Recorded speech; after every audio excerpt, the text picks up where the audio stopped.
मेरे प्यारे विद्यार्थियों, आप सभी को मेरा नमस्कार। आज हम लोग थ्योरी का आखिरी क्लास करेंगे रेशियो का, और कल से हम लोग रेशियो का प्रैक्टिस सेशन करने वाले हैं, जिसके लिए हो जाइए तैयार।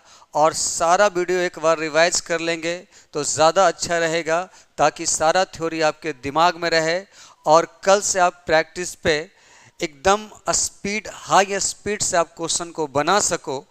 तो आप जैसे ही आज का क्लास ख़त्म हो तो आप इस टेलीग्राम चैनल पे जाकर maths with Shravan Kumar, maths लिखिएगा, मैथ्स विद श्रवण कुमार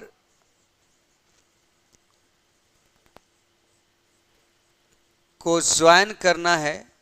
और उसमें आपको आज मिल जाएगा ratio homework first, ratio homework first आपको मिल जाएगा। आप होमवर्क फर्स्ट का पीडीएफ डाउनलोड करके इसके जो भी क्वेश्चन रहेंगे 40, 30, 50 जो भी डाला हुआ रहेगा, उस हम उतना ही क्वेश्चन डालेंगे जितना अगले क्लास में आपको पढ़ा सकें। तो आप इस क्वेश्चन को, पीडीएफ को डाउनलोड करके आप एक एक प्रश्न बना लेंगे। कल मैं आपके क्लास में इसका 1 बाय 1 सॉल्यूशन कर दूंगा, ताकि आप ये जान सके कि एग्ज़ाम में बनाने के तरीके क्या हैं, आपने कहाँ गलती किया, आप कहाँ और अच्छा कर सकते हैं। क्योंकि आप पहले बना के आएंगे तो आपको ज़रूर पता चलेगा कि आपने कहाँ गलती किया। और डायरेक्ट आप होमवर्क का क्लास अटेंड करेंगे और मेरे साथ साथ बनाएंगे तो फिर कोई फ़ायदे नहीं होने वाले। क्योंकि आप जानते हैं कि अगर कोई आपको ये सुना दे कि फलाने जगह एक्सीडेंट हुआ या फलाने जगह कोई घटना घटी, तो आपको उतना याद नहीं रहता जितना आप अपनी आंखों से दुर्घटना होते हुए देखते हैं, पूरी ज़िंदगी याद रहती है। तो उसी प्रकार आप अगर पहले से होमवर्क करके आओगे तो जो जो गलती आप किए हैं वो आपको तुरंत पता चल जाएगा, कहाँ आपने गलती किया, कहाँ आप और अच्छा कर सकते हैं। तो मेरे बच्चे, आप सबसे पहले जैसे ही क्लास ख़त्म हो इस टेलीग्राम चैनल को ज्वाइन कर लेंगे। जो पहले से ज्वाइन किए हैं बहुत अच्छी बात है। आपको उसमें टेलीग्राम चैनल पे जाके मैथ विद श्रवण कुमार पे रेशियो का होमवर्क 1 मिलेगा, होमवर्क 1 लिखा हुआ रहेगा, उसका पीडीएफ डाउनलोड करेंगे और उसके 1 बाय 1 क्वेश्चन को बना लेंगे। कल क्लास अटेंडेंट करेंगे तो अपना होमवर्क का सॉल्यूशन कॉपी कलम लेकर रखेंगे, ताकि मैं सोल्व करूं और आप सोल्व करें तो अंतर आपको साफ पता चलते जाए। और बहुत सारे सवाल मैं आपका थ्योरी में नहीं बताया, इसके लिए आपको चिंतित नहीं होना है, क्योंकि बहुत सारे सवाल को मैं प्रैक्टिस सेशन पर रखा हूं, ताकि आपको ज़्यादा टाइप पढ़ाकर बोरिंग फील ना करूं। क्योंकि बहुत सारे जगह टाइप बाय टाइप, 37 टाइप तो 32 टाइप रेशियो का, ऐसा कुछ नहीं है। 10 क्लास आपके थ्योरी के लिए काफ़ी है। क्वेश्चन पे आ जाओ, एक से एक सॉल्यूशन वहाँ मिलते जाएगा, अपने आप ख़त्म होता जाएगा। तो बहुत ज़्यादा दिमाग में रूल रखने की ज़रूरत नहीं है, जितना था मैंने बता दिया है। अब इसको आप करके आएंगे और हम लोग आज जो कुछ थोड़ा बहुत बचा है उसको पूरा कर लेते हैं। और जो प्रैक्टिस बैच वाले बच्चे हैं, कल किसी कारण से मैंने प्रैक्टिस बैच का क्लास नहीं लिया, इसके लिए पहले तो आप माफ़ कर दीजिए। क्योंकि सेट नहीं लेने का वजह था फिर से नेट प्रॉब्लम। आप 1-2 दिनों में मैं सब कुछ सही कर लूँगा, फिर क्लास नियमित रूप से चलेगा। अभी कोशिश कर रहा हूँ कि सब क्लास सही टाइम से चले। तो चलिए, कोई बात नहीं, प्रैक्टिस सेट आज अवश्य होगा, आप उसको ज्वाइन कर लीजिए। आज देख लीजिएगा प्रैक्टिस सेट के बैच को 10 बजे रात्रि में। अब हम लोग चलते हैं रेशियो के क्लास पे। तो रेशियो का आज आखिरी क्लास है, जिसमें बहुत सारी बातें आपको बताएंगे मिसलेनियस। जो भी क्लास 1, 9, 10 जो भी है उसको ध्यान दे लीजिएगा आप लोग। देखिए, एक सवाल आया एग्जाम में, कल ही के क्वेश्चन के बेस पर आधारित है। एक कारखाने में कर्मचारियों की संख्या 9:8 में कम कर दिया। यानी कर्मचारियों की संख्या पहले से 9 था, अब वर्तमान में घटा के 8 कर दिया। संख्या पहले 9 था, अब घटा के 8 कर दिया। अब प्रत्येक का दैनिक वेतन 14:15 में बढ़ा दिया। 14:15 में बढ़ा दिया तो करा कुल दैनिक वेतन बिल में किस अनुपात में कमी अथवा वृद्धि होगा। तो कुल का रेशियो निकालना है। तो ये बताइए, आदमी पहले 9 गो था, एक का वेतन 14, यानी सभी का वेतन 14×26 से, और पहले से अब संख्या घट के 8 हो गया, अब वेतन बढ़ के 15 हो गया, यानी अब सभी का वेतन 120 हो गया। अगर इसको आप x मानते हैं, इसको y मानते हैं, तो मानने से कोई फायदा नहीं, क्योंकि xy कट जाएगा, इसलिए मैंने xy का झमेला ही नहीं रखा। अब बताइए, पहले से सभी का कुल वेतन 126 था, अब कुल वेतन 120 हो गया, यानी आपका 21/26 से अब 20/20 से, यानी 21:20 में आपका कमी हो गया। तो आंसर हो जाएगा 21:20 की कमी। अगला सवाल आप लोग बनाएंगे। देखिए, नेक्स्ट क्वेश्चन आपके सामने आपके स्क्रीन बोर्ड पे है।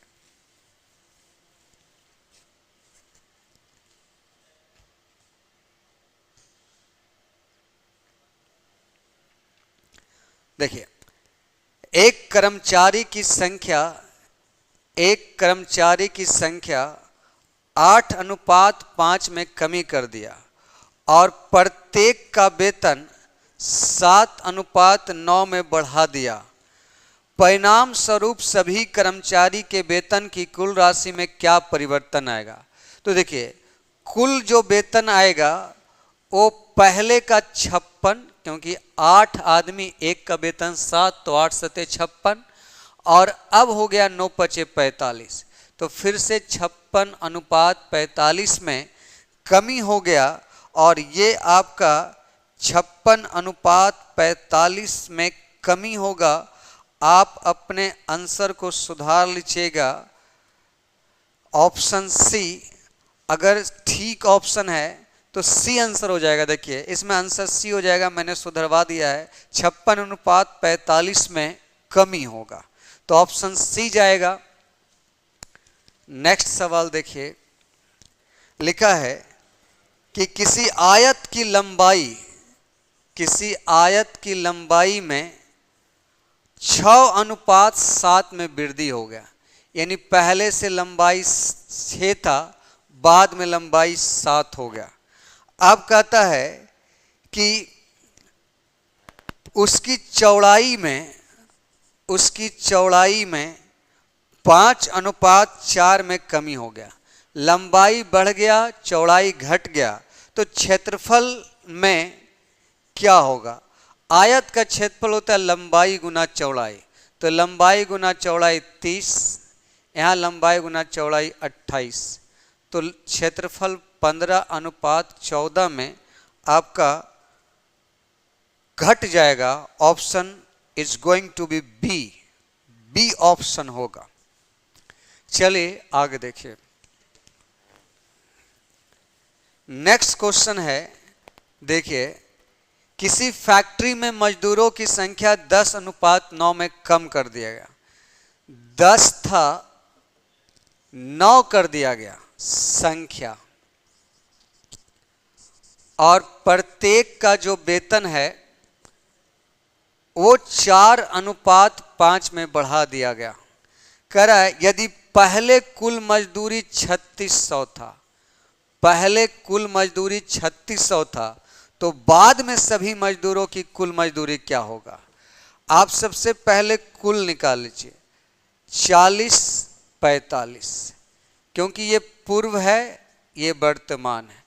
क्योंकि पहले संख्या 10 था, अब घटा के 9 कर दिया। अब पहले प्रत्येक का वेतन 4 था, अब बढ़ा के 5 कर दिया। कल मैंने आपको सिखाया था कि अगर दोनों अनुपात के रूप में रहे तो निश्चित राशि कुल दिया है तो खाली कुल निकलेगा। तो पहले का तुलना पहले से, अब का कुल वेतन 45 से गुना, 0 कैंसिल, 9 चौका 36, और 9 से गुना करें 9 पचे 45 और 9 चौका 36, 36 अचार 40। अब का कुल वेतन हो जाएगा 4050। Option is going to be A. तो आप समझ रहे हैं ना। देखिए एक और सवाल, इस सवाल में आपको एक चीज सीखने को मिलेगा जिससे आप बहुत सारे सवालों को जल्दी सॉल्व कर पाएंगे। देखिए लिखा है, एक नियोक्ता अपने कर्मचारियों की संख्या, एक नियोक्ता अपनी कर्मचारियों की संख्या 9:8 में घटाता है। यानी पहले से संख्या 9 था, अब वर्तमान में 8 कर दिया गया। और प्रत्येक का वेतन आपका 14:15 में बढ़ाता है।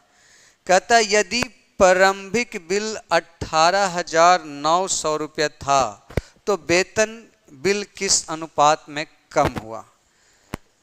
कुल वेतन में क्या अनुपात में कमी हुआ। अगर प्रश्न में अनुपात दिया है और आंसर अनुपात के रूप में पूछ रहा है तो निश्चित राशि की कोई आवश्यकता नहीं है। इसका कोई मतलब, जब रेशियो पूछे तो खाली रेशियो ले जाके छोड़ देंगे। 126, 120, 15 20 से 21 से हो गया 20, यानी 21:20 में कमी हुआ। जब कभी भी प्रश्न में अनुपात दिया है और उत्तर अनुपात के रूप में पूछा है तो उसमें कोई निश्चित डाटा का आवश्यकता नहीं है, इसलिए आप डायरेक्ट आंसर लगा सकते हैं ऑप्शन बी।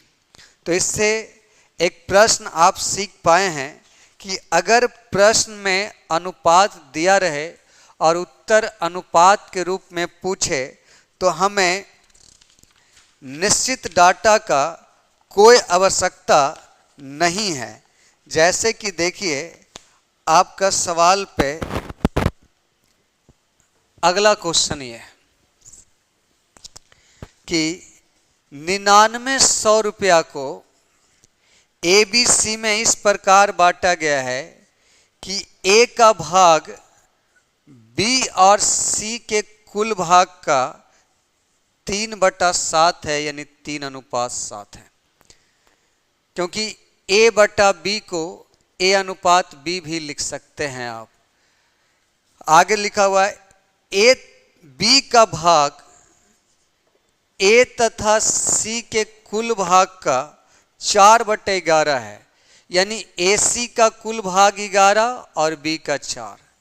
आप यहां से बताइए इसका LHS का सम बराबर है, ए बी सी यहाँ भी है, ए बी सी यहाँ भी, RHS का सम बराबर होगा। ये 10, ये 11 4 15।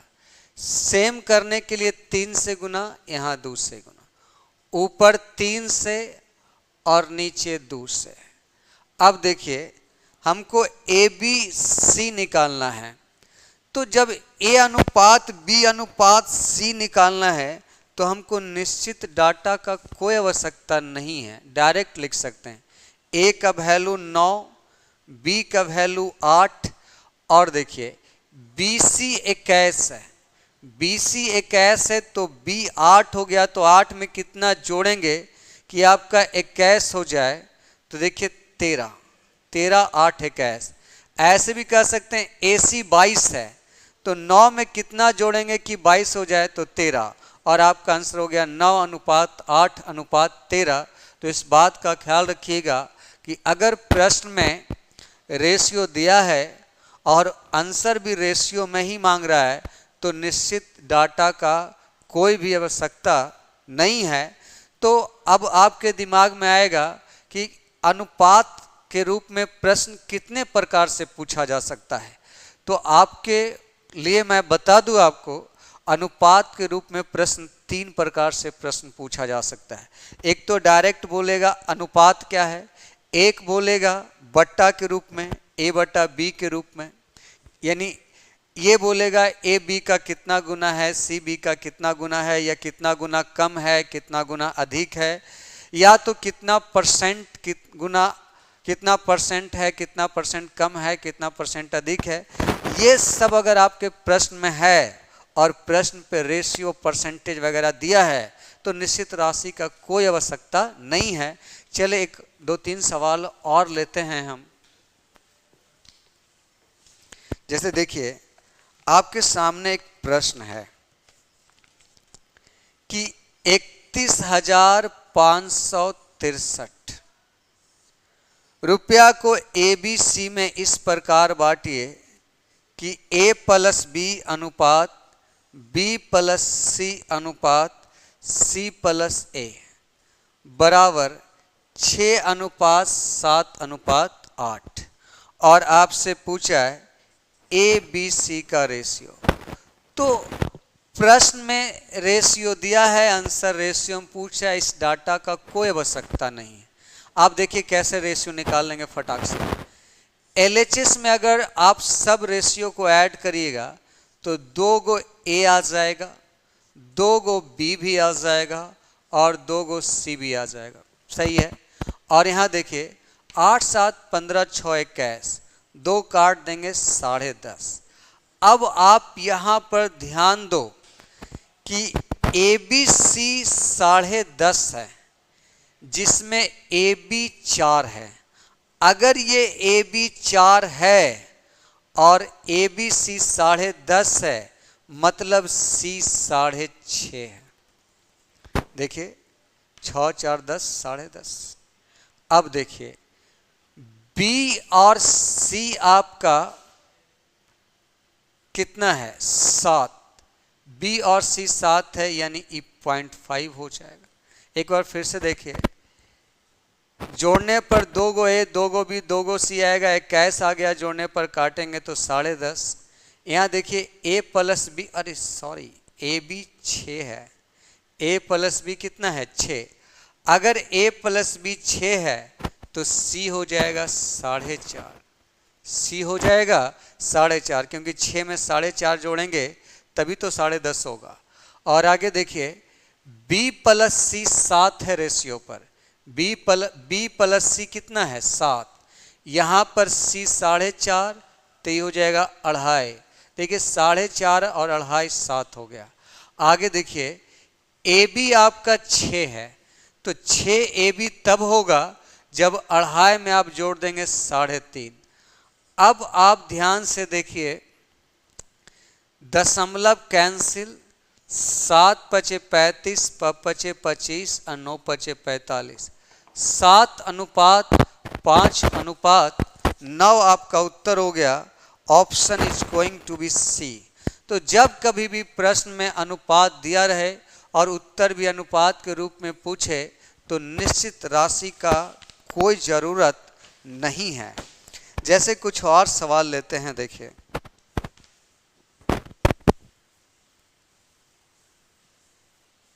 देखिए लिखा हुआ है रितिका के पर्स में 50 रुपया, 20 रुपया और 10 रुपया के नोट 3:7:1 में है। ये संख्या दिया है नोट का। इनका कुल मूल्य 4500 रुपया है। तो कह रहा है 50 रुपया के नोट की संख्या 20 रुपया के नोट का कितना गुना है, कितना गुना है।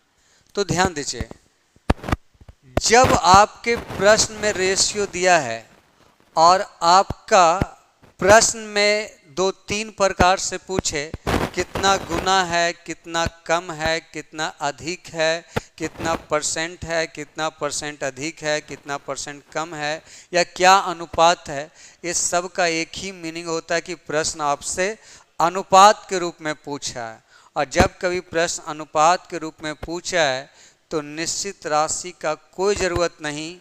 आप देखिए कितना, फर्स्ट क्लास में बताएं कितना गुना के पहले का जो लगा हुआ है किस में लगा हुआ है, तो 20 के नोट में, तब 20 का नोट नीचे और जिसके बारे में पूछ रहा है ऊपर, यानी आपका आंसर हो जाएगा 3/7 गुना।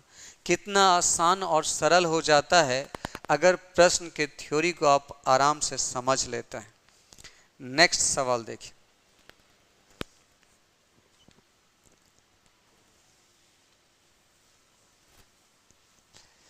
नेक्स्ट में लिखा हुआ है ए, बी और सी का वेतन 3:4:5 है।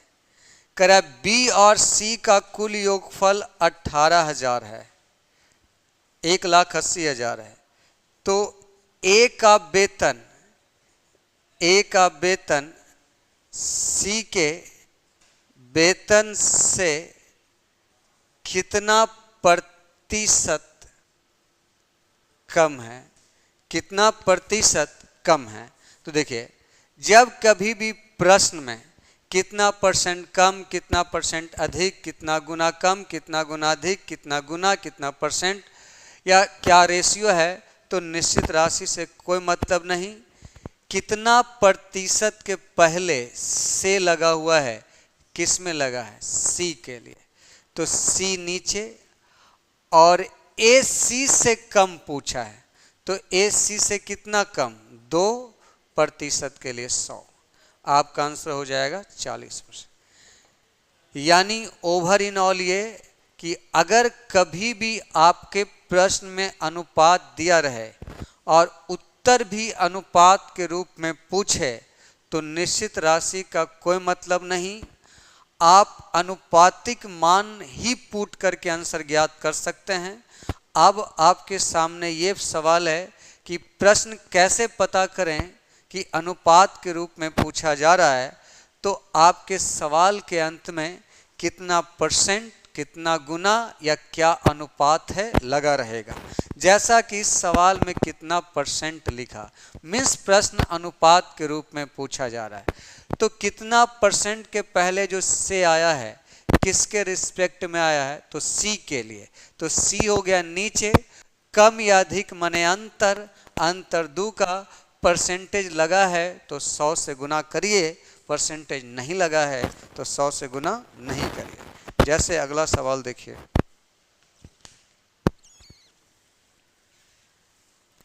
देखिए क्या लिखा है, यदि किसी धन को P और Q में इस प्रकार बांटा गया है कि P का 3 गुना Q के 5 गुना के बराबर है, तो आप बताइए P और Q का रेशियो 5:3 हो जाएगा। अब लिखा है Q का हिस्सा पूरे धन का कौन सा भाग होगा, Q का हिस्सा पूरे धन का कौन सा भाग। तो देखिए, आंसर आपका बट्टा में पूछ रहा है, तो रेशियो टाइप का क्वेश्चन पूछ रहा है, तो रेशियो टाइप में जाओ दीजिए। Q का हिस्सा पूरे धन का, तब पूरे धन में का लगा हुआ 8, Q का हिस्सा 3/8 गुना आंसर हो जाएगा। तो मुझे उम्मीद है आपको ये चीज़ें समझ में आई होगी। एक और सवाल आपके सामने है, चलिए उसको देख लीजिए।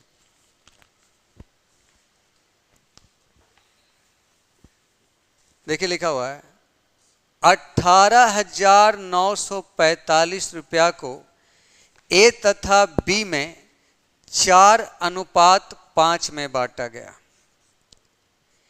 ए अपने हिस्से में से कुछ रुपया बी को दे देता है तो इसका रेशियो 1:2 हो जाता है। देखिए, ए अपना हिस्सा में से कुछ रुपया बी को दिया, ए बी को दिया, बी ए से लिया। तो आपको एक क्लास में हम पढ़ाए कि अगर पैसे में आपस में एक्सचेंज हो तो योगफल सेम करेंगे, क्योंकि ए बी को दिया, बी ए से लिया, कहीं और तो नहीं गया, तो योगफल सेम करेंगे। यहाँ 9, यहाँ 3, सेम करने के लिए 3 से गुना। तो देखिए, अब आपका प्रश्न बोल रहा है ए अपने हिस्से का